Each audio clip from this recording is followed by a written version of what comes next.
Bienvenidos sean todas y todos a su programa, La Voz del Tribunal Constitucional. Nos sentimos profundamente agradecidos de que semana tras semana ustedes nos regalen el favor de la sintonía. Continuaremos apoyando en la construcción de la cultura constitucional a través de nuestros diversos segmentos, Vivir en Constitución, Efemérides Constitucionales y mucho más. La Voz del Tribunal Constitucional, a través de estos 2 años que tenemos en audiencia, tratamos de garantizar la construcción de una cultura constitucional. Y para ello vamos a dar inicio a nuestro segmento de noticias. Pero, ¿dónde se encuentra nuestro compañero Tomás? Hola compañeros, estoy en Neiva, porque acá se desarrolló la segunda versión de la presentación de jueces del Tribunal Constitucional correspondiente a este año 2018. Acá el magistrado Wilson Gómez Ramírez dictó una magistral conferencia titulada Neiva, de la acción libertaria a la constitucionalidad. El Tribunal Constitucional ha venido a contribuir con el libre ejercicio de la vida misma de cada persona, con su derecho a la libertad y a la seguridad, su derecho a la salud, su derecho a la alimentación, su derecho a la igualdad, su derecho al libre desarrollo de la personalidad, su derecho a la intimidad y el honor personal, derecho a la libertad de conciencia y cultos, libertad de tránsito, libertad de reunión y asociación, libertad de expresión e información, derecho de propiedad, derecho a la libre empresa, derecho de acceso a la vivienda, entre otros derechos fundamentales. Así lo afirmó el juez Wilson Gómez Ramírez, miembro titular de esta alta corte, al tiempo que resaltó el rol del tribunal como limitante de las actuaciones de la administración y de los estamentos privados, que le ha permitido dar respuesta oportuna a las personas que han acudido a él en procura de restablecer determinados derechos conculcados. La procura de hacer efectivos esos derechos consignados en la Constitución, y es la diferencia a lo que ocurría antes del surgimiento del Tribunal Constitucional y la Constitución de 2010 y lo que ocurre ahora. Ya no es una letra ni nada más, es una acción posible. El encuentro, efectuado en el Centro Cultural de Neiva, estuvo encabezado por el magistrado presidente Milton Ray Guevara, los jueces Víctor Gómez Vergés, Justo Pedro Castellanos Curi, Víctor Joaquín Castellanos Pisano e Ildefonso Reyes y el secretario Julio José Rojas Báez, y contó con la asistencia de autoridades provinciales y miembros de la sociedad civil. El acto de presentación de jueces incluyó la proyección del infodocumental por la supremacía de la Constitución y de un video con las semblanzas de los miembros del Pleno del Tribunal Constitucional. Al concluir el evento, el Pleno de la Alta Corte y las autoridades provinciales intercambiaron reconocimientos a la destacada labor de las diferentes instituciones. Pero antes de dar inicio a esta presentación del Pleno de Jueces en la provincia Bauruco, el Tribunal Constitucional rindió homenaje al padre fundador de la patria, Juan Pablo Duarte y Díez. El Tribunal Constitucional depositó una ofrenda floral en el busto del patricio Juan Pablo Duarte, ubicado en el Parque Central del municipio de Neiva, provincia Bauruco.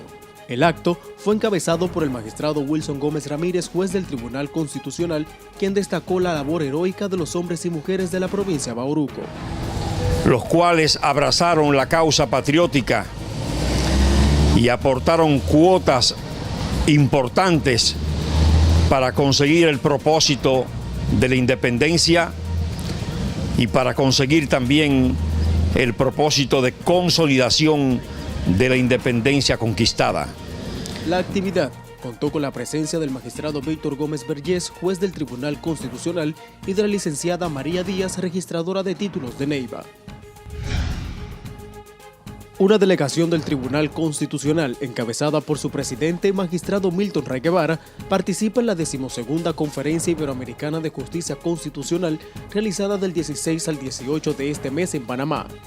Los medios de comunicación, internet y redes sociales orientados al derecho constitucional fue el tema tratado en la mesa número 5, donde el magistrado Ray Guevara participa como moderador, mientras que Lino Vázquez Samo, el juez segundo sustituto del presidente de esta alta corte, expone sobre la jurisdicción constitucional, tutela judicial de derechos económicos, sociales, culturales y ambientales, entre los panelistas en la mesa número 4. Completan la comitiva de la Alta Corte los funcionarios Mildred Abreu, asesora de la presidencia de este tribunal, y Nelson Reyes Ureña, director de Relaciones Internacionales e Interinstitucionales. Amigos, y cambiando un poco de tema ya para finalizar, el Tribunal Constitucional eligió a los 3 primeros lugares de la premiación Me Gradúo con el TC, concurso que desarrolla el tribunal para dar a conocer los derechos fundamentales. Pero más detalles de estas y otras informaciones a través de nuestra página web www.tc.gov.do.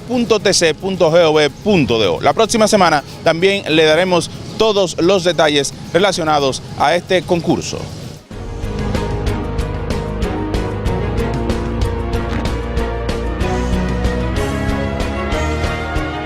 Noticias TC. Los derechos fundamentales constituyen un sistema de principios y valores que promueven la vida jurídica de las personas para su pleno desarrollo y la existencia de una vida humana justa y tranquila. El derecho a la dignidad humana es un derecho fundamental. La dignidad del ser es sagrada, innata e inviolable. Nadie tiene derecho a violar la dignidad de la persona. El derecho a la dignidad figura en el artículo 38 de la Constitución. El derecho a la dignidad es un derecho fundamental. Un mensaje del Tribunal Constitucional de la República Dominicana.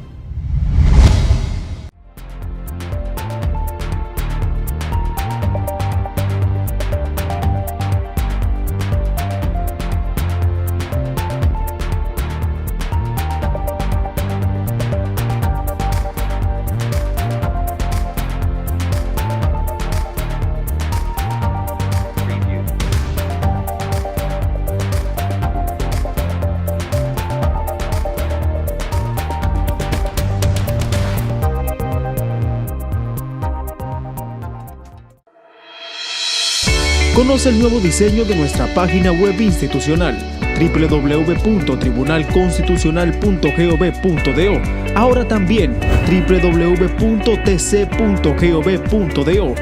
En este dinámico formato puedes consultar las sentencias y expedientes emitidos por el Tribunal Constitucional a través de un avanzado criterio de búsqueda por sentencia, número de expediente o palabra clave. Además, encontrarás las noticias más relevantes y los medios de comunicación oficiales, portavoces de la cultura constitucional hacia toda la ciudadanía.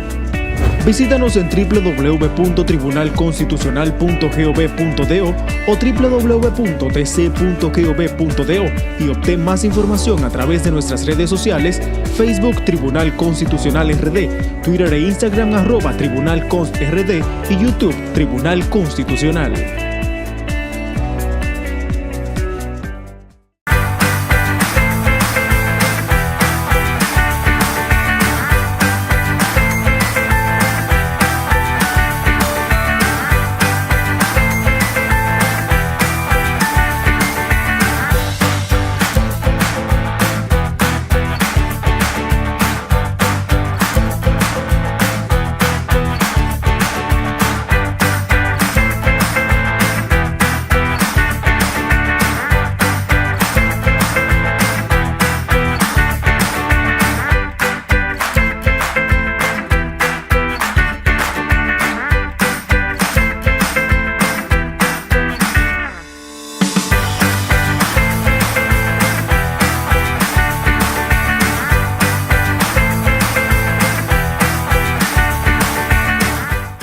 Tribunal Constitucional de la República Dominicana, hacia una generación constitucional. El Tribunal Constitucional de la República Dominicana es el órgano responsable de garantizar la supremacía de la Constitución, la defensa del orden constitucional y la protección de los derechos fundamentales. Sus decisiones son definitivas e irrevocables y constituyen precedentes vinculantes para los poderes públicos y todos los órganos del Estado. En 6 años, el Tribunal Constitucional ha emitido más de 3.000 sentencias que han impactado de manera positiva a la sociedad dominicana. Dentro de su programa académico, el Tribunal Constitucional desarrolla una serie de actividades que buscan fomentar la cultura constitucional en nuestro país. Conoce más sobre nosotros ingresando a nuestra página web www.tc.gov.do y síguenos en las redes sociales: Facebook Tribunal Constitucional RD, Twitter e Instagram @TribunalConstRD, YouTube Tribunal Constitucional, Tribunal Constitucional de la República Dominicana, hacia una generación constitucional.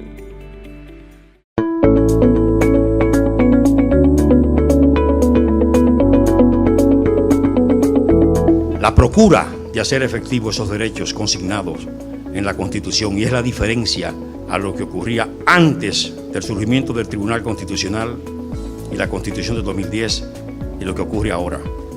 Ya no es una letra y nada más, es una acción posible.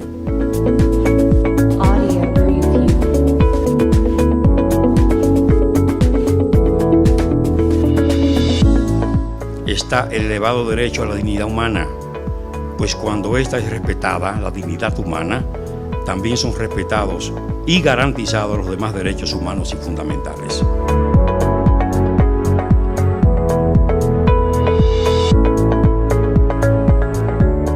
Tribunal Constitucional de la República Dominicana, hacia una generación constitucional.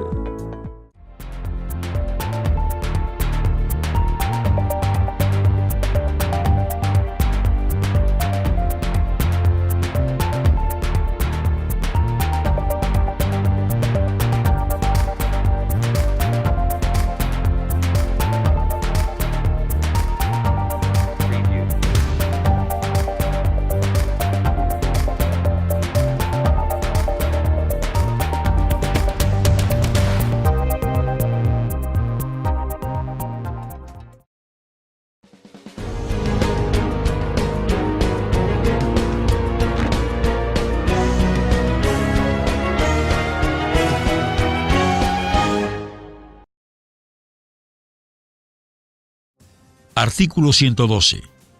Leyes orgánicas. Las leyes orgánicas son aquellas que por su naturaleza regulan los derechos fundamentales, la estructura y organización de los poderes públicos, la función pública, el régimen electoral, el régimen económico-financiero, el presupuesto, planificación e inversión pública, la organización territorial, los procedimientos constitucionales, la seguridad y defensa, las materias expresamente referidas por la Constitución y otras de igual naturaleza. Para su aprobación o modificación, requerirán del voto favorable de las 2/3 partes de los presentes en ambas cámaras.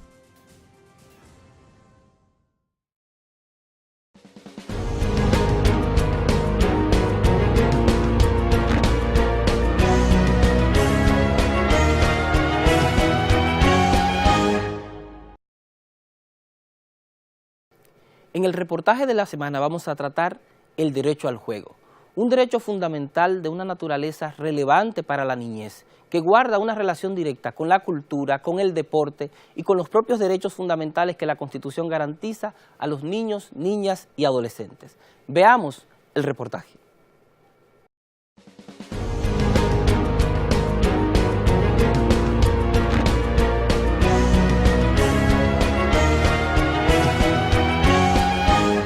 El reportaje. Desde siempre y en muchas partes del mundo, especialmente en la población dominicana, la tarea del cuidado de los niños se ha dejado en manos de las madres, ya que a ellas le correspondía la atención del hogar, porque al principio no trabajaban fuera de casa. También los hombres, cuando estaban en la casa, ayudaban con el cuidado de sus hijos, pero tanto los padres y madres como las nanas, en los casos en que había, querían que el niño se durmiera para hacer otras cosas, como leer, ver televisión, irse a jugar dominó, entre otros. A los niños, además de dormirlos, se les distrae o entretiene con juguetes, que van desde artículos que se pueden llevar a la boca, los más pequeños, hasta carritos, camiones, motores o juegos de bloques y piezas para armar. Todo depende de la edad, pues también son populares las bicicletas, los triciclos, los videojuegos. Con esa forma de tratar al niño, las personas no se dan cuenta de que realmente están cumpliendo con un mandato internacional, el cual reconoce que jugar es un derecho incuestionable para cada niño y niña, y es que menospreciamos el valor del juego y de escoger con cuidado los juguetes a que tienen acceso. La psicóloga clínica Ana María Pellerano explica que el juego en los niños es una parte esencial de su desarrollo. El juego en los niños es una parte esencial de su desarrollo, tan importante como que requieren dormir bien, alimentarse de manera adecuada. Eso es muy importante. Pero el juego es el elemento, es el vehículo a través del cual los niños y las niñas se desarrollan, descubren el mundo, comienzan a interactuar con los demás niños, empiezan a esperar turno. Su desarrollo y su conexión, descubrir el mundo es simplemente a través del juego. Desde 1988, a iniciativa de la Asociación Internacional de Ludotecas, se celebra cada 28 de mayo el Día Internacional del Juego, como un modo de valorar la importancia del juego en el desarrollo del ser humano. Se trata de reivindicar el juego como una valiosa herramienta para fortalecer los vínculos de los niños y niñas con la sociedad, a la vez que elementos indispensables para el descubrimiento de normas, valores, desarrollo emocional o tolerancia a las frustraciones, señalan documentos de esta asociación. Es una manera de ellos integrarse socialmente con los demás niños.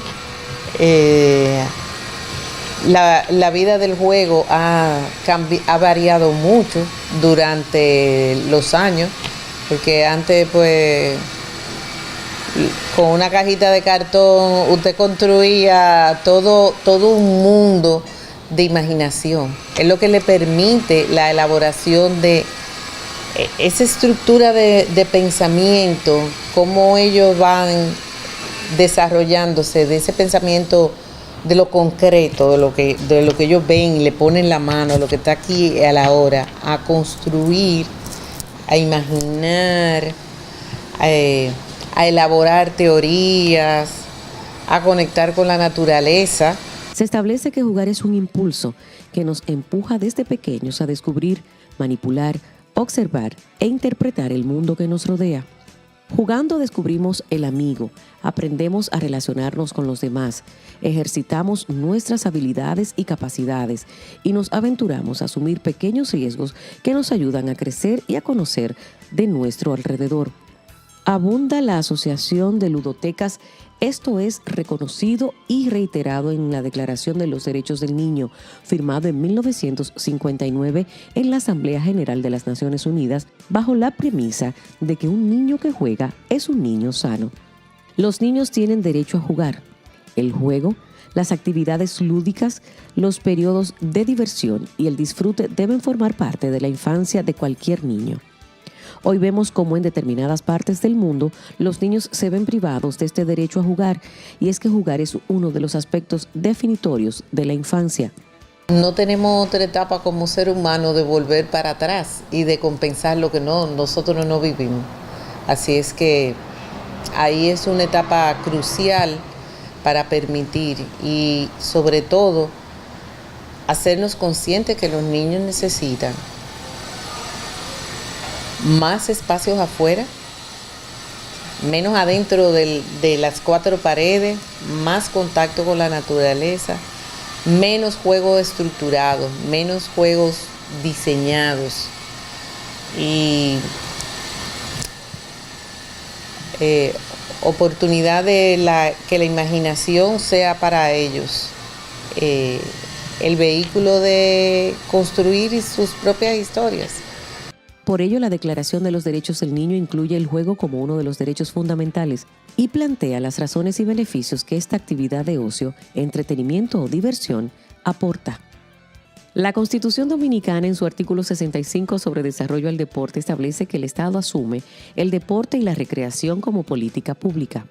Toda persona tiene derecho a la educación física, al deporte y la recreación. Corresponde al Estado, en colaboración con los centros de enseñanza, las organizaciones deportivas, fomentar, incentivar y apoyar la práctica y difusión de esas actividades. Sin embargo, vemos cómo en muchos lugares a los niños se les arrebata su infancia, alejándolos de la diversión y la despreocupación propia de su edad, para convertirlos en adultos a destiempo, realizando funciones que no están destinadas ni para unos niños ni para la mayoría de los adultos. Entre todos debemos garantizar a los niños una infancia feliz. El derecho de los niños a jugar se encuentra en el principio 7 de la Declaración de los Derechos del Niño, junto al derecho a la educación. El niño tiene derecho a recibir educación que será gratuita y obligatoria, por lo menos en las etapas elementales. Se le dará una educación que favorezca su cultura general y le permita, en condiciones de igualdad de oportunidades, desarrollar sus aptitudes y su juicio individual, su sentido de responsabilidad moral y social, y llegar a ser un miembro útil de la sociedad. El interés superior del niño debe ser el principio rector que quienes tienen la responsabilidad de su educación y orientación, dicha responsabilidad incumbe, en primer término, a sus padres. El niño debe disfrutar plenamente de juegos y recreaciones, los cuales deben estar orientados hacia los fines perseguidos por la educación. La sociedad y las autoridades públicas se esforzarán por promover el goce de este derecho.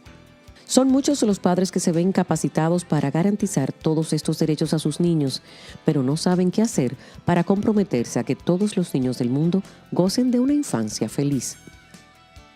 Aunque lógicamente la protección de la infancia comienza por los niños más cercanos, implicándonos en la promoción del juego en las escuelas o asociaciones, jugando con nuestros niños para disfrutar en familia y fomentando el juego entre pequeños y mayores. En poco tiempo, todo nuestro entorno estará comprobando los beneficios de jugar junto a los niños. La celebración del Día Internacional del Juego es una medida excelente para presionar a los gobiernos de todo el mundo a que presten atención a este derecho fundamental. Hay que seguir poniendo énfasis en que jugar no es perder el tiempo, sino una necesidad para cualquier niño, un aspecto esencial de la infancia. Eso es lo que se debe defender para aportar a una mejor sociedad, más sana y más justa.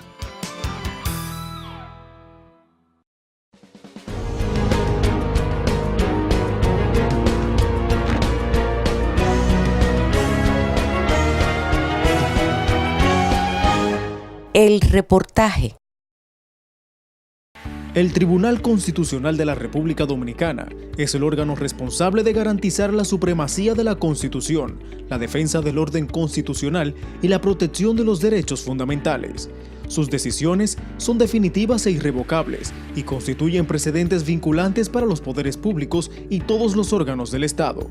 En 6 años, el Tribunal Constitucional ha emitido más de 3.000 sentencias que han impactado de manera positiva a la sociedad dominicana. Dentro de su programa académico, el Tribunal Constitucional desarrolla una serie de actividades que buscan fomentar la cultura constitucional en nuestro país. Conoce más sobre nosotros ingresando a nuestra página web www.tc.gov.do y síguenos en las redes sociales: Facebook Tribunal Constitucional RD, Twitter e Instagram @TribunalConstRD, YouTube Tribunal Constitucional, Tribunal Constitucional de la República Dominicana, hacia una generación constitucional. Conoce el nuevo diseño de nuestra página web institucional www.tribunalconstitucional.gov.do, ahora también www.tc.gov.do. En este dinámico formato puedes consultar las sentencias y expedientes emitidos por el Tribunal Constitucional a través de un avanzado criterio de búsqueda por sentencia, número de expediente o palabra clave. Además, encontrarás las noticias más relevantes y los medios de comunicación oficiales, portavoces de la cultura constitucional hacia toda la ciudadanía. Visítanos en www.tribunalconstitucional.gov.do o www.tc.gov.do y obtén más información a través de nuestras redes sociales: Facebook Tribunal Constitucional RD, Twitter e Instagram @TribunalConstRD y YouTube Tribunal Constitucional.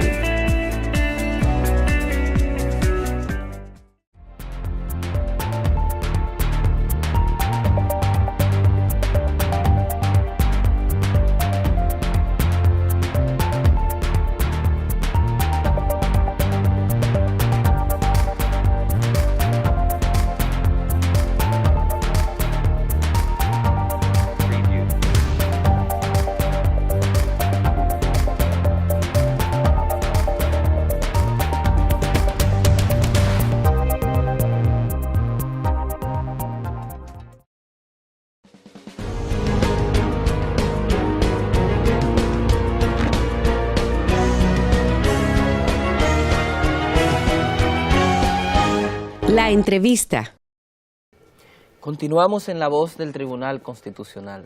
En la entrevista de la semana nos acompaña un invitado, digamos, especial que forma parte de la Casa del Tribunal Constitucional, Cristian Pérez Taveras. Él es abogado con maestría en Derecho Transaccional de la Universidad de Emory en Atlanta, en Estados Unidos.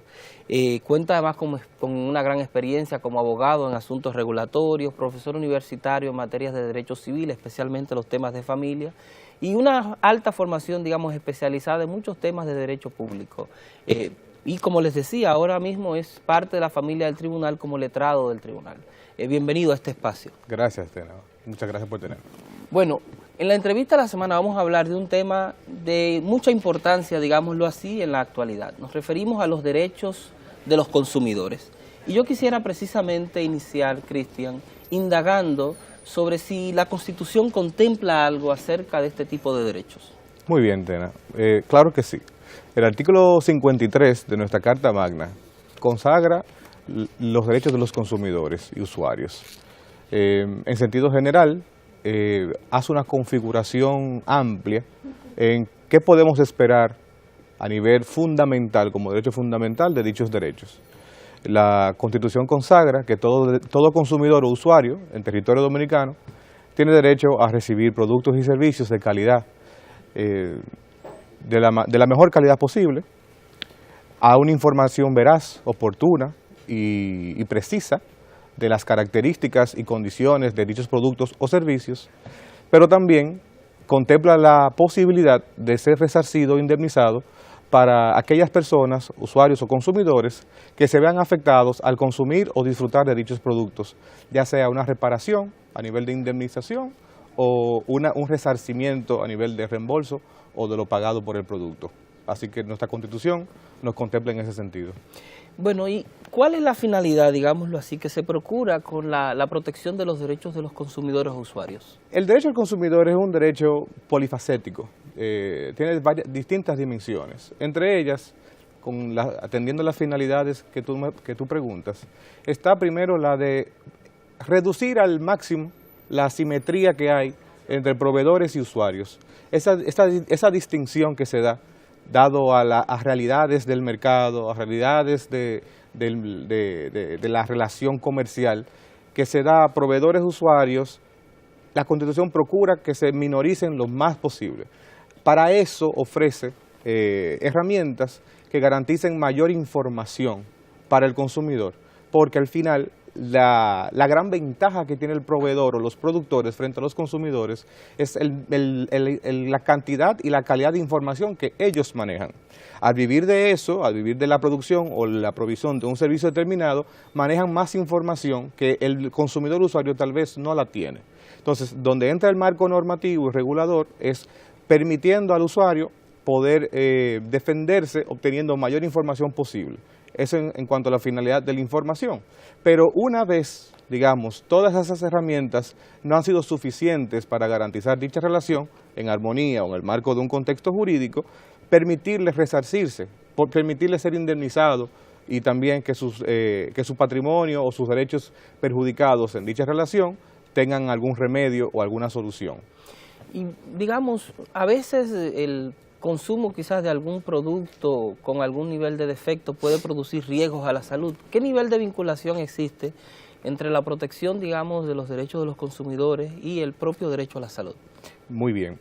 Ahí en el derecho a la salud o de los servicios de salud, mejor dicho, es donde el derecho a la información veraz y oportuna toma protagonismo, porque sin dejar afuera la seguridad del paciente o de la persona que recibe el servicio de salud como tal.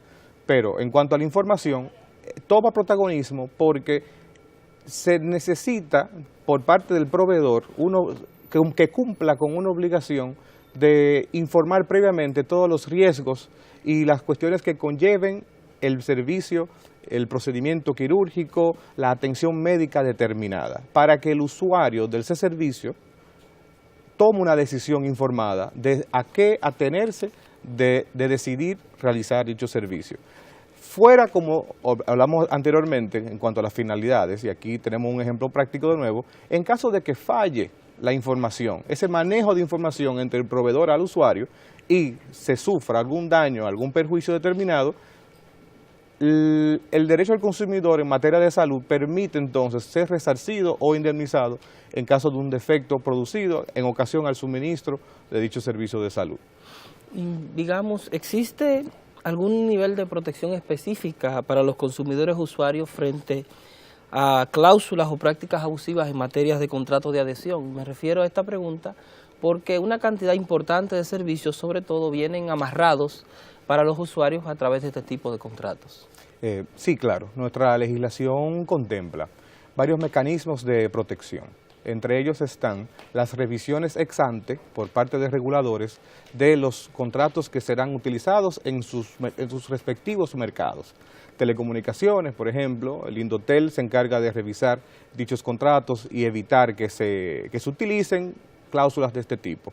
Por igual, en la Superintendencia de Bancos, a través de ProUsuario, regula los contratos utilizados en el sector financiero y así sucesivamente. Para aquellos mercados donde no hay un regulador en específico, Proconsumidores que se toma la tarea de revisar y evaluar dichos contratos y evitar que dichas prácticas o cláusulas se filtren en perjuicio del consumidor o el usuario. Bueno, yo justamente quisiera que profundizáramos un poquito en esas, digamos, instituciones que tú te has referido, porque quizás, digamos, una amalgama distinta y sería importante, digamos, que la ciudadanía conozca las distintas atribuciones que corresponden en función de los distintos mercados a los cuales le corresponde actuar, como mecanismos de protección en sede administrativa, digámoslo así, de los derechos del consumidor. ¿Cuál es la institución matriz en esta materia y cuál es el rol que correspondería, digamos, a las otras instituciones de protección de los usuarios? Muy buena pregunta, Tena. En general, la institución matriz o en sentido general coordinadora de los derechos del consumidor en la República Dominicana es Proconsumidor.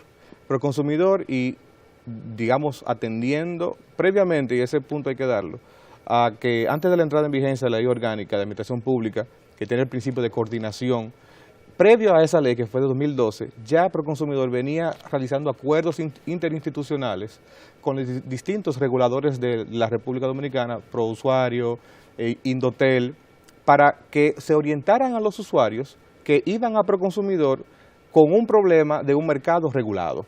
Es decir, cuando se daban situaciones de telecomunicaciones, digamos, una precariedad en el servicio de telecomunicaciones, había un problema con la data del internet de la casa, en ese tipo de reclamaciones, Proconsumidor los orienta a los usuarios y los invita a su regulador correspondiente, en este caso el Indotel, por igual con otro sector como la banca. Cuando el usuario tiene un problema de un tema de cobros de cargos no contratados en la tarjeta de crédito, cargos en el préstamo hipotecario, etcétera, Proconsumidor los invita a su regulador correspondiente y así sucesivamente. Pero cuando Proconsumidor entiende que no hay entonces un regulador en el que puede depositar la reclamación del usuario, se toma las atribuciones y conoce del conflicto. Ok, tú te has referido, digamos, a través de todas esas instituciones, digamos, a mecanismos de naturaleza administrativa. Pero, ¿qué mecanismos judiciales, jurisdiccionales se cuentan en el país para la protección de los derechos de los usuarios o consumidores? A nivel general, y siendo muy abierto en esta respuesta, tenemos la clásica acceso a la justicia a nivel jurisdiccional. Los usuarios que se sientan perjudicados no tienen necesariamente que acudir a estos órganos administrativos. Pueden ir directamente a un tribunal civil especialmente para reclamar que se le indemnice o se le repare por algún derecho que entiendan le ha sido lesionado. Si entienden que el acceso a esa vía les resulta muy onerosa, por ser cuestiones normalmente de derecho privado, deben costear sus propios abogados, está entonces la administración donde puede entonces acceder directamente. Y por último, que digamos que no es muy común, pero la acción de amparo como tal también le permite buscar protección a su derecho fundamental, que es el derecho al consumidor. ¿Existe algún tipo de jurisprudencia relevante que podamos compartir con la ciudadanía en relación a este tipo de protecciones? Bien, como algunos precedentes que se puedan mencionar en esta materia, tenemos la sentencia 29-16 del Tribunal Constitucional. Es célebremente conocida por considerar y responder la cuestionante de si las entidades bancarias tenían la facultad de regular el libre tránsito dentro de sus instalaciones por parte de los usuarios de los servicios financieros, pero sobre todo de condicionar cómo accedían ellos en cuanto a si podían disponer o utilizar celulares dentro de las instalaciones, usar atuendos o gorras, lentes, etcétera, ese tipo de vestuario dentro de la institución, si dichos bancos podían regular. El Tribunal Constitucional entendió que como proveedores de dicho servicio no entró al punto de considerarlo público, que es un tema totalmente diferente. La connotación de un servicio público tiene una regulación muy particular, pero sí consideró que como proveedores de dicho servicio tenían la facultad razonable de solicitar el cumplimiento de ciertos requisitos que garantizaran la seguridad y la vida de las personas en dichas instalaciones. Como se podía partir de la premisa de que dichos equipos electrónicos podían ser utilizados para coordinar actos violentos dentro de las instituciones, entendían razonable en la medida de que durante la visita del usuario a las instalaciones, el uso de celulares quedara cesado o prohibido. Tú te has referido en varias ocasiones a la idea de que la protección de los derechos de los consumidores usuarios puede terminar en una indemnización, digámoslo así. Así es. Y yo creo que sería importante profundizar esta idea para los ciudadanos que nos están observando, es decir, ¿qué presupone esto en términos prácticos para las personas que puedan haber resultado afectadas por un servicio o un producto deficiente? Mira, el alcance, la transmutación que ha dado el derecho del consumidor, fruto de la proclamación de la nueva Constitución 2010, modificada en el 2015, creo que todavía no se ha asentado en nuestro ordenamiento jurídico. Es decir, la relación que nace proveedor-consumidor, fruto de la Constitución 2010, es una relación ya constitucional. La propia Constitución exige que ante cualquier lesión o perjuicio sufrido por un consumidor, dicho proveedor responsable del producto o servicio debe repararlo. Eso escapa todo el debate de que si fue un producto contratado por una persona, en qué calidad reclama la persona que se vio afectada, si debió estar en un momento determinado en esa relación comercial o contractual con dicho proveedor. Ya todo ese debate queda fuera porque es una relación constitucional ya, exconstitucional, como llaman los colombianos, por ejemplo. Entonces, al permitirle esa base constitucional a los derechos fundamentales del consumidor, permiten entonces a los operadores del sistema de justicia tener un punto de partida, el más fundamental de todos, a la hora de procurar entonces dichas indemnizaciones. Y bueno, hemos hablado, ¿verdad?, de algunos elementos importantes de los derechos del consumidor, pero ¿cuáles serían, digamos, los desafíos que aún tenemos pendientes en la República Dominicana para lograr que este tipo de derechos sean garantizados en su máximo nivel de eficacia? En primer lugar, el hecho de tenerlos ya a nivel constitucional reconocidos los derechos del consumidor es el primer paso. Sin embargo, a nivel de la capacitación de los operadores del sistema de justicia, entiendo que podemos hacer un mejor trabajo. A nivel de estudiar un poco más a profundidad, por lo menos a nivel del estándar regional, de lo que es la evaluación de los daños, qué se puede considerar una falta por parte del proveedor, entiendo que podemos capacitarnos un poco más. Las herramientas de evaluación del daño como tal, qué cosas considerar o no, es muy tradicional y muy jocoso toparse siempre con sentencias de naturaleza civil o indemnizatorias, donde básicamente la ecuación lógica que concluye en una indemnización a favor de un usuario perjudicado es la soberana apreciación del juez. Pero ya, digamos, son cosas que se quedaron en 1800. Ya el derecho de daños como tal ha evolucionado a un punto que ya viene siendo una... Así como ya el derecho laboral básicamente se reduce a una discusión de partidas ya reconocidas como tal desde el 1992, el derecho de daños contemporáneo ya también ha evolucionado en ese sentido. Ya los días perjudicados, el tipo de daño, todo eso ya se ha evaluado y hay herramientas que permiten hacerlo. Y eso, esa capacitación, entiendo que los operadores del sistema de justicia lo pueden hacer. También, por parte de la administración, entiendo que se puede abrir un poco más el alcance o la percepción del alcance que tienen estos derechos. Pues como es bien conocido a nivel mundial, se dan situaciones con proveedores que no necesariamente están en nuestro país, pero que sus actuaciones sí nos afectan. Proveedores de redes sociales, proveedores automovilísticos,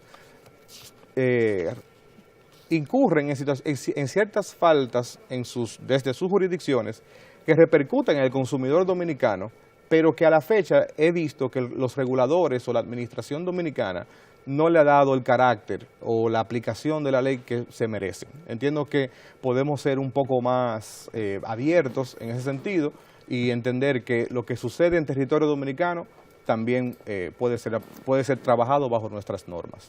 Ok, tú has traído, digamos, en este último bloque, una idea que es sumamente relevante, digámoslo así, cómo ha incidido la propia globalización en el marco de la acción del derecho, en materia particular en el caso de los consumidores. Sí. Yo no sé si alguna idea importante sobre esta temática, porque he visto recién que ha habido sentencias incluso a nivel internacional en donde proveedores de alcance transnacional han empezado a tener que dar respuestas.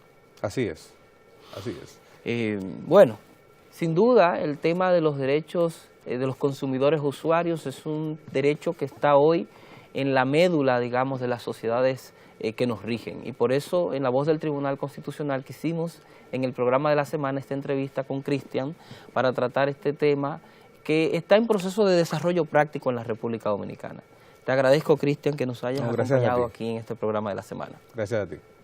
Y a ustedes en sus hogares les decimos que no se vayan, porque aún queda más contenido en La Voz del Tribunal Constitucional.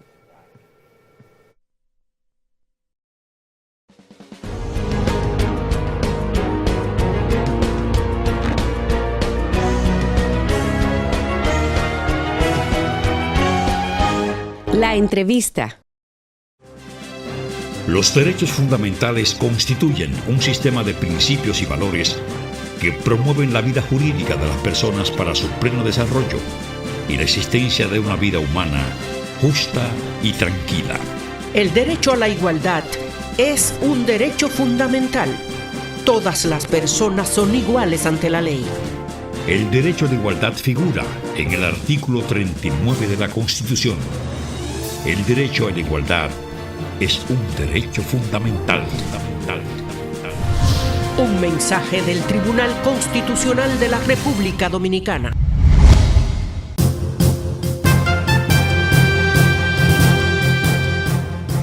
Adquiera nuestras publicaciones llamando al 809-274-4445.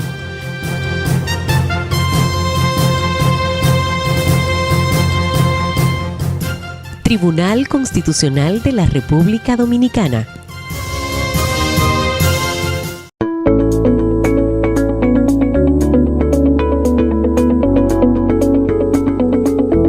La procura de hacer efectivos esos derechos consignados en la Constitución, y es la diferencia a lo que ocurría antes del surgimiento del Tribunal Constitucional y la Constitución de 2010 y lo que ocurre ahora. Ya no es una letra y nada más. Es una acción posible.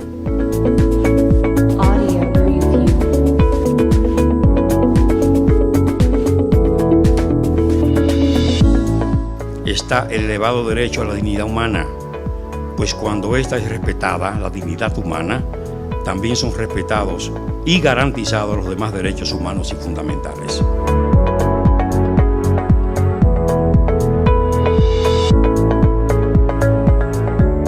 Tribunal Constitucional de la República Dominicana, hacia una generación constitucional.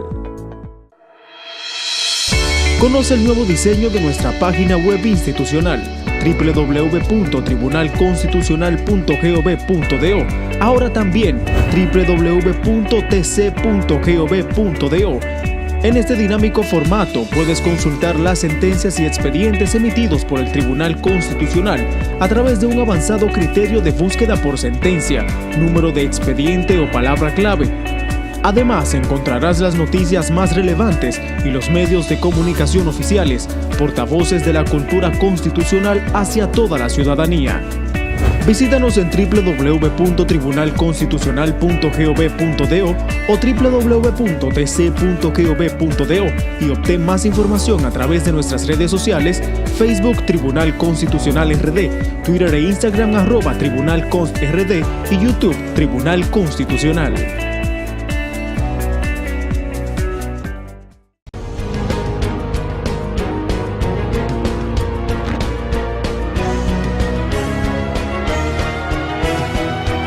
Efemérides constitucionales.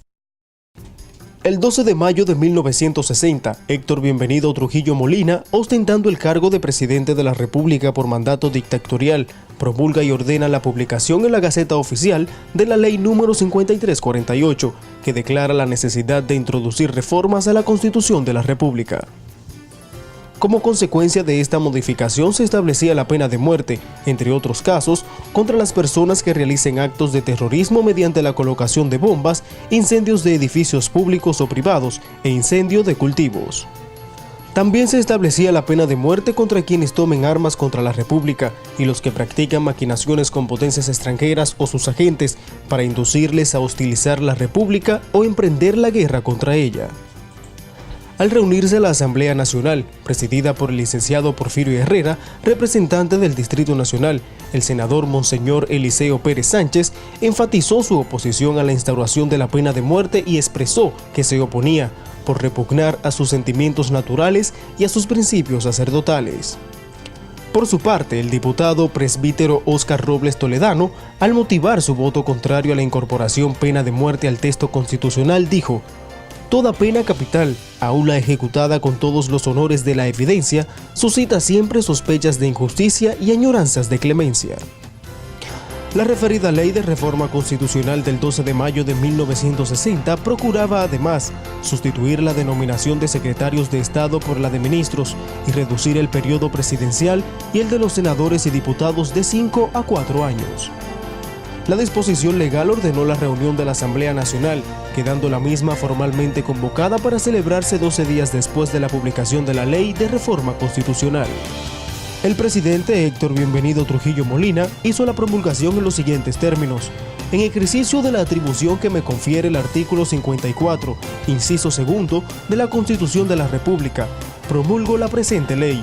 Mando que sea publicada en la Gaceta Oficial para su conocimiento y cumplimiento.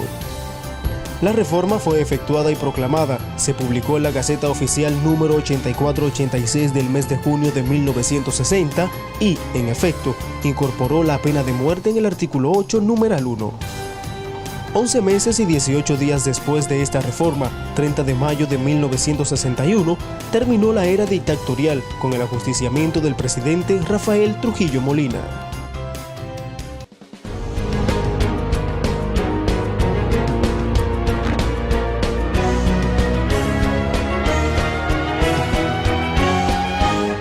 Vivir en Constitución.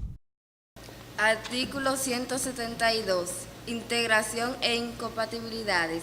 El Ministerio Público está integrado por el Procurador General de la República, quien lo dirige, y por las y los demás representantes establecidos por la ley. Párrafo 1. El Ministerio Público estará representado ante la Suprema Corte de Justicia por el Procurador General de la República y por las y los procuradores adjuntos de conformidad con la ley. Su representación ante las demás instancias judiciales serán dispuestas por ley. Párrafo 2. La función de representante del Ministerio Público es incompatible con cualquier otra función pública o privada, excepto la docente, y mientras permanezca en el ejercicio de sus funciones, no podrán optar por ningún cargo electivo público ni participar en actividad política partidista. Sección 2 de la carrera del Ministerio Público. Artículo 173. Sistema de carrera. El Ministerio Público se organiza conforme a la ley, que regula su inamovilidad, régimen disciplinario y los demás preceptos que rigen su actuación, su escuela de formación y sus órganos de gobierno, garantizando la permanencia de sus miembros de carrera hasta los 75 años.